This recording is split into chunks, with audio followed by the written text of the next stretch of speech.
de nous rester fidèles, chers internautes de la chaîne de télévision Léo Joléo. Nous sommes là pour un commentaire sur l'actualité de ce qui s'est passé en République démocratique du Congo pour ce mardi 14 mai 2024. Donc, c'est la suite de notre vidéo. Chers téléspectateurs, il faut savoir que les combats entre les rebelles du M23 RDF et les forces armées de la République démocratique du Congo FARDC appuyées par les volontaires pour la défense de la patrie à VDP, communément appelé Wazalendo. Les Waza ont repris, en tout cas lundi 13 mai, sur plusieurs axes dans le territoire de Massissi, au Nord Kivu. Les affrontements se sont concentrés notamment à Katale et à Biteke. À Biteke, donc c'est environ 13 km de Massissi centre, chef-lieu du territoire.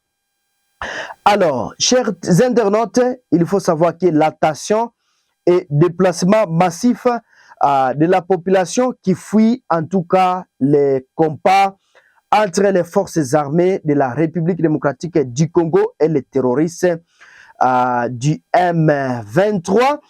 Selon Voltaire Batundi, président de la société civile de Massissi, les combats se sont rapprochés donc de Massissi centre, provoquant une fuite massive des habitats vers les territoires voisins de Walikale, Massissi centre et des bandades selon donc les sources locales de la société civile qui révèlent que de la mi-journée, des tirs d'armes lourdes et légères se faisaient attendre à 13 km de Massissi centre, notamment donc à Katale et à Biteke. Mais, chers internautes, il faut savoir que il faut savoir qu'une psychose règne dans la cité, poussa donc de nombreux habitants à fuir pour éviter d'être pris en étau, a-t-il déclaré le président de la société civile de Massissi. Appel à la défense et renfort urgent. Donc, le président de la société civile demande au gouvernement congolais d'envoyer donc d'amener les renforts pour appuyer donc les forces armées de la République démocratique du Congo et FARDC, également les renforts au Wazalendo, les Waza comme les combats se poursuivent donc aux alentours donc de la cité de Saké, donc aux alentours de la cité donc de Massissi centre. Selon les mêmes sources, chers internautes de la chaîne de télévision Léo Joléo, conséquences des affrontements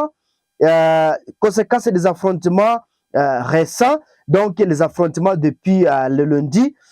Pour le moment, il faut savoir que les week-ends derniers, des affrontements se sont également donc les affrontements ont également été signalés sur l'axe Boueremana et sur plusieurs collines surplombant la cité de Saké. Donc des obus largués ce lundi par les terroristes du M23 soutenus par l'armée rwandaise sur la cité de Minova dans le territoire de Kalehe. Donc c'est dans la province du Sud Kivu, au causé de dégâts considérables. Selon les sources locales de la société civile qui dresse un bilan provisoire faisant état d'au moins 2 morts, dont une mère et un enfant, et ce que de nombreuses infrastructures détruites. Chers internautes de la chaîne de télévision Léon Joléo, de partout où vous nous regardez sur notre chaîne, il faut savoir que de recrutement forcé et militarisation s'est fait, en tout cas, s'est fait voir donc dans le territoire de Massissi et dans le territoire de Rutshuru. Pour le moment, chers téléspectateurs de la chaîne de télévision, comme c'est un commentaire d'actualité, un commentaire sur tout ce qui se passe donc dans le territoire de Massissi pour ce mardi 14 mai 2024. Il faut savoir que depuis la prise de Roubaïa par le M23, RDF fait avril des vidéos montrant de jeunes se faisant enrôler des forces par les terroristes du M23 RDF ont circulé sur les réseaux sociaux. Donc, les jeunes montent dans des camions pour suivre une formation militaire imposée par les terroristes du M23.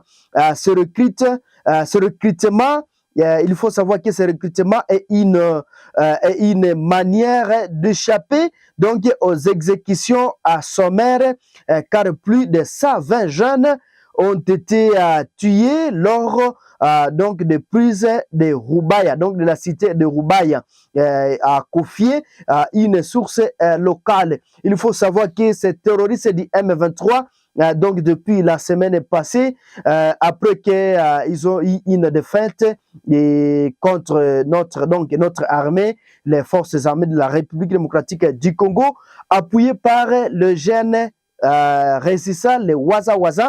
Vous le savez très bien qu'ils avaient pris le contrôle donc de cette cité de Roubaïa, où ils sont en train de piller donc nos minerais, et ils sont en train donc d'amener nos minerais au Rwanda. Et c'est Paul Kagame même qui a écrit une lettre qui, en tout cas, il est en train de recevoir ces minerais à provenance de Roubaïa. Il a même contré donc les opérateurs économiques de Kolta qui sont en tout cas en tout cas dans la cité de Roubaïa. Il a contré de ne pas vendre ces Kolta donc dans d'autres milieux. Donc ces Kolta et cassitérites seront tout envoyés donc au Rwanda selon nos sources sur place. Chers internautes, pour le moment, il faut savoir que les combattants entre le rebelle du M23, RDF, et le FARDC, appuyé par le Wazalendo, continuent de faire rage, menaçant la stabilité donc de la région et de exacerbant une crise humanitaire déjà grave. Chers internautes, c'est ce qui se passe donc à territoire de Rutshuru et à territoire de Massissi. C'est donc un commentaire sur l'actualité qui se passe donc dans le territoire de Massissi et donc à territoire de Rutshuru pour ce mardi 14 mai 2024. Si c'est la première fois de nous suivre sur notre chaîne, ne manquez pas de vous abonner, chers internautes de partout où vous regardez cette chaîne de télévision, donc à RDC et de partout dans le monde. Ne manquez pas de vous abonner, aimer et partager nos publications. Au revoir.